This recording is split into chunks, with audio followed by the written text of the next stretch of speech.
भी होने नहीं देंगे। और इसीलिए हम आप लोगों से भी निवेदन करते हैं, प्रेस के सारे मित्रों से, कि आप कांग्रेस पार्टी की जो विचारधारा है, अब ये सारी गोदी मीडिया वाला जो बात है, ये सारा छोड़ दीजिए और आप सच्चाई के लिए आप मीडिया भी लड़िए। हम बस आपको उतना ही कहेंगे कि आप जो सच्चाई है जो चल रही है वो आप बताइए कि कांग्रेस पार्टी मतलब किस लेवल पे हर एक बात में, मतलब जिस तरीके से उनका विचारधारा है, जिस तरीके से कांग्रेस वाले चलते हैं, अभी मीडिया का भी अभी फर्ज है कि वो अभी रियलिटी अभी लोगों के सामने लाए, क्योंकि ये लोग झूठ बोलते हैं और कभी कभार हमें भी होता है जो दिखता है वही हमें सच लगता है। यहाँ कांग्रेस के कुछ पदाधिकारी टूट गए हैं जो दूसरी पार्टी में जा रहे हैं, उनके लिए आप क्या करेंगे?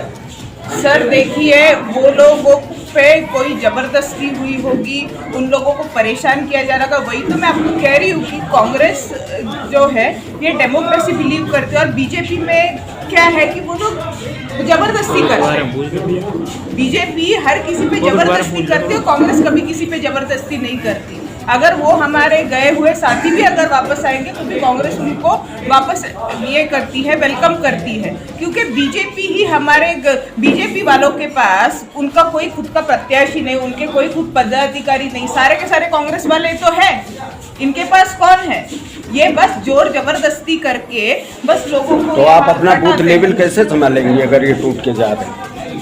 बूथ लेवल कैसे संभालेंगे अगर ये टूट रहे हैं? सर बूथ लेवल संभालने की जरूरत, चीटिंग करनी होगी तो ही बूथ लेवल संभालना पड़ता है।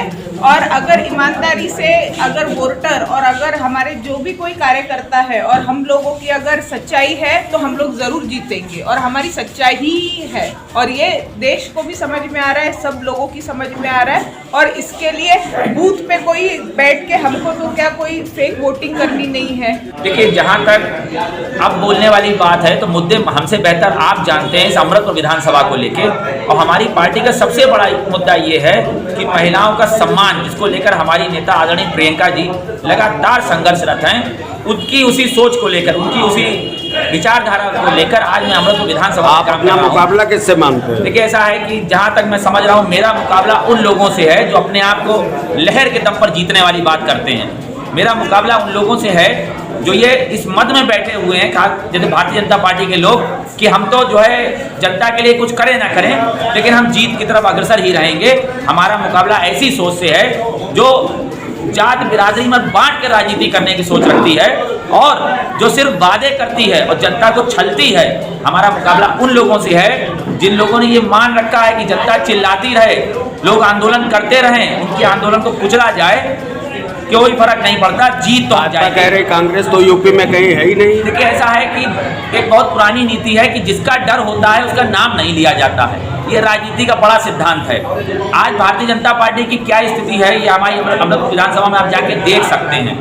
जहाँ पर जो उन्होंने काम काज किए हैं उसको आज अगर चैलेंज कोई कर रहा है तो कांग्रेस पार्टी के ही लोग कर रहे हैं, क्योंकि समाजवादी पार्टी और बसपा जिन्होंने इन 5 सालों में, बीते 5 सालों में जनता के, जैसे आपकी सरकार पूर्ण बहुमत से नहीं बनी तो जैसे महाराष्ट्र में गठबंधन किया गया, क्या वही राजनीति अपनाओगे? देखिए, ऐसा है, ये इस बात पर अभी बोलना काफी जल्दी हो जाएगा, क्योंकि जहाँ पर गठबंधन की स्थिति होती है वहाँ समान विचारधारा वाली पार्टियों को ही आगे आना पड़ता है, और इस पर मेरा बोलना अभी ठीक भी नहीं है, क्योंकि मेरे पास जिम्मेदारी मेरी विधानसभा की है। आगे शीर्ष नेतृत्व का जो फैसला होगा। मुकाबला किससे आप मान रहे हैं? मेन मुकाबला किस पार्टी से मान रहे हैं? सपा, बसपा, भाजपा? मैंने आपको बता दिया, समाजवादी पार्टी तो कहीं है ही नहीं, और बसपा की तो बात क्या करें। जो लोग राजनीति में अमृतपुर को सिर्फ एक ये मानते हैं कि यहाँ से जीतकर अपने घर में बैठना है, मेरा मुकाबला हर उस जनप्रतिनिधि से है।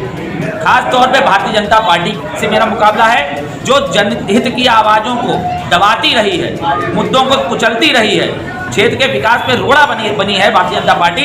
मेरा सीधा मुकाबला। आपके बूथ लेवल का जो कार्यकर्ता है वो आपसे टूट रहा, उसको आप कैसे संभालेंगे? देखिए, ऐसा है कि ये विचारधारा पता नहीं कहाँ से डेवलप हो गई कि हमारा बूथ का कार्यकर्ता हमसे टूट रहा है। आज के इस कार्यालय उद्घाटन के कार्यक्रम आप देख रहे हैं, हमारे बूथ का वरिष्ठ से लेकर और जो कनिष्ठ तक पदाधिकारी है वो यहाँ पर मौके पर मौजूद है। ये सब आपने खुद स्वयं अपने कैमरे पर कैद किया। और फिर एक बहुत बड़ी बात है, ये राजनीति का एक चलन भी है कि समंदर में से अगर 2-4 लोटे निकल भी जाते हैं तो उनको लेकर कोई बहुत ज़्यादा समंदर को तकलीफ नहीं होती है।